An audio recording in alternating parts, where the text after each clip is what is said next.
नमस्ते सबैजनालाई।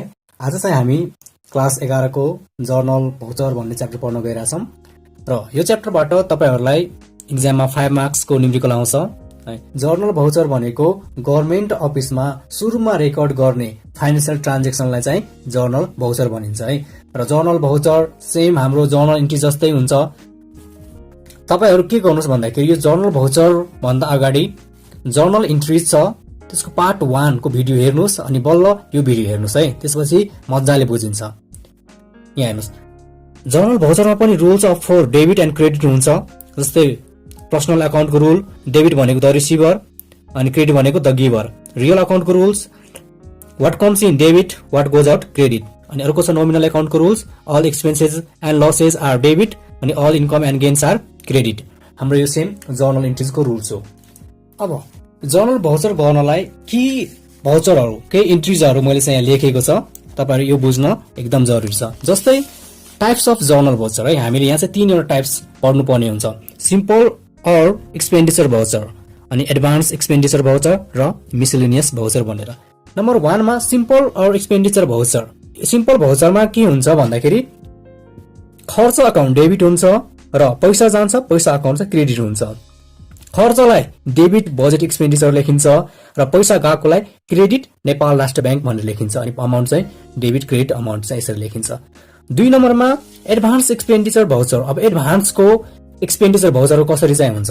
अब advance paid voucher. Advance paid भनेको कसैले चाहिँ हामीले पेड गरेको कोही मान्छेलाई वा व्यक्तिलाई गभर्नमेन्ट स्टाफलाई चाहिँ एडभान्समा दिएको। अनि यस्तो ठाउँमा के हुन्छ, जसलाई चाहिँ पैसा दिएको हुन्छ पाउने मान्छे रिसिभर डेबिट हुन्छ अनि पैसा गएको चाहिँ क्रेडिट हुन्छ। अनि यहाँ लेखिन्छ डेबिट डेजिग्नेसन। डेजिग्नेसन भनेको पोस्ट, त्यो स्टाफको पोस्ट र त्यो मान्छेको त्यो स्टाफको नाम है र केको लागि एडभान्स दिएको छ त्यो चाहिँ लेखिन्छ यहाँ। अनि पैसा गएको नेपाल राष्ट्र बैंकको भनेर चाहिँ यहाँ लेख्नुपर्छ। अनि एडभान्स क्लियरेन्सको टाइममा एडभान्स क्लियर पैसा पाइसकेपछि यो पैसा चाहिँ कसरी युज हुन्छ, एडभान्स क्लियरेन्सको कुरा आउँछ है। त्यसपछि सुरुमा एमा returning the total advance amount भन्न खोजेको जुन एडभान्स यहाँ दिएको थियो नि त्यो चाहिँ एडभान्स यहाँ चाहिँ खर्च नभएको चाहिँ फिर्ता आयो रे। खर्च भयो त्यो चाहिँ फिर्ता आयो भने चाहिँ जर्नी कस्तो हुन्छ? फिर्ता आयो भने पैसा आयो भने नेपाल राष्ट्र बैंक अनि कसले चाहिँ पैसा फिर्ता गरेको त्यो मान्छेको चाहिँ नाम र अमाउन्ट डेबिट क्रेडिट। अनि त्यस्तै बी नम्बरमा actual expenditure being equal to the advance amount. यहाँ चाहिँ एडभान्स दिएको थियो रे, मान 10,000 एडभान्स दिएको थियो त्यो मान्छेलाई अनि 10,000 पैसा पनि गयो। अब यहाँ के भयो भन्दाखेरि ती 10,000 चाहिँ फिर्ता आयो रे, पैसा खर्च भएन फिर्ता आयो। त्यसो 10,000 आयो र कसले दियो? यो मान्छेले दियो। अनि यहाँ चाहिँ अब हेर्नुस्, actual expenditure being equal to the advance amount. जति पैसा दिएको थियो नि एडभान्स त्यति नै खर्च भयो। मानौ यो 10,000 अघि एडभान्स दिएको थियो, त्यो खर्च चाहिँ खर्च भने 10,000 भयो र त्यो पर्सनको नेम क्लियर गर्दैछ एडभान्स भनेपछि त्यो पर्सनबाट चाहिँ 10,000 गयो भन्न खोजेको। अब भन्दाखेरि actual expenditure being more than the advance amount. जति एडभान्स दिएको थियो त्यो मान्छेलाई 10,000 एडभान्स दिएको थियो नि, 10,000 एडभान्स दिएको थियो हो, तर खर्च चाहिँ 15,000 भयो रे। खर्च चाहिँ 15,000 भयो यो भन्न खोजेको। त्यसो भए नेपाल राष्ट्र बैंकबाट अझ 5,000 चाहिँ झिक्नु पर्ने हुन्छ यसरी चाहिँ। र यसको लेखिन्छ डेबिटमा BE budget expenditure the budget head भनेर अनि कति खर्च भयो 15,000 खर्च भयो त्यो पर्सनको नाम हो, क्लियरिङ द एडभान्स अमाउन्ट। उसले 10,000 एडभान्स क्लियर गर्दैछ र नेपाल राष्ट्र बैंक अझ कति तिर्नु पर्ने रहेछ 5,000 चाहिँ नेपाल राष्ट्र बैंकबाट झिकेको वा तिरेको। डी मा actual expenditure being less than the advance amount.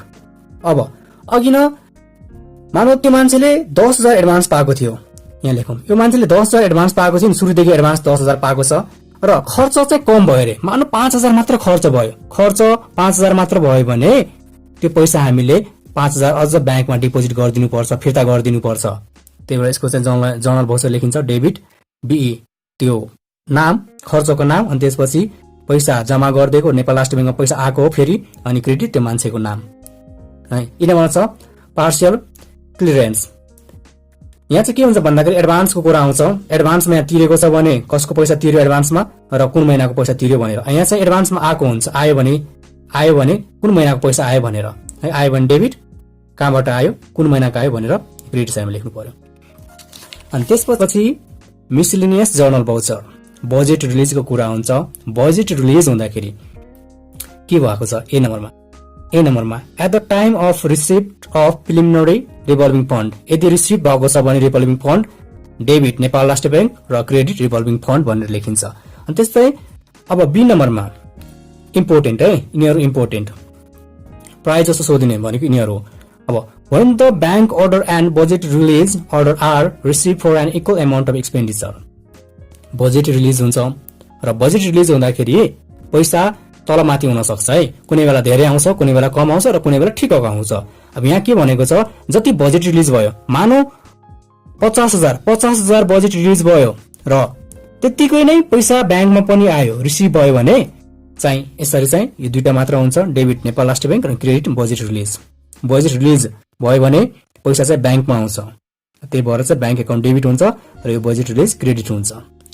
अनि अब सी नम्बरमा when the bank order is received for lesser amount compared to the amount of budget release order, budget release हुँदाखेरि ब्याङ्कमा चाहिँ थोरै पैसा आयो रे, त्यसपछि चाहिँ जर्नलले कसरी लेख्ने, बजेट रिलिज जहिले पनि क्रेडिट साइड हुन्छ नै। मानव बजेट रिलिज 50,000 को भयो रे, बजेट रिलिज 50,000 को भयो तर ब्याङ्कमा चाहिँ 40,000 मात्र आयो, ब्याङ्कमा चाहिँ 40,000 मात्र आयो। त्यसपछि कतिले नपुगेको, 10,000 ले नपुगेको र 10,000 लाई चाहिँ के लेखिन्छ, रिभल्भिङ फन्ड लेखिन्छ र यसलाई ब्यालेन्सिङ फिगर भनिन्छ। क्रेडिट साइड पुगेन भने यो क्रेडिट साइड हुन्छ, डेबिट साइड पुगेन भने डेबिट साइड रिभल्भिङ फन्ड हुन्छ है, ब्यालेन्सिङ फिगर।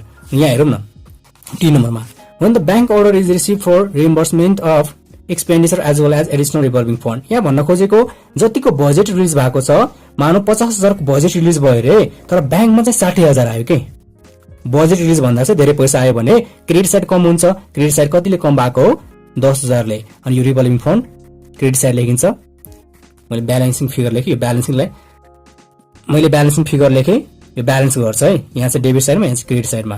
अनि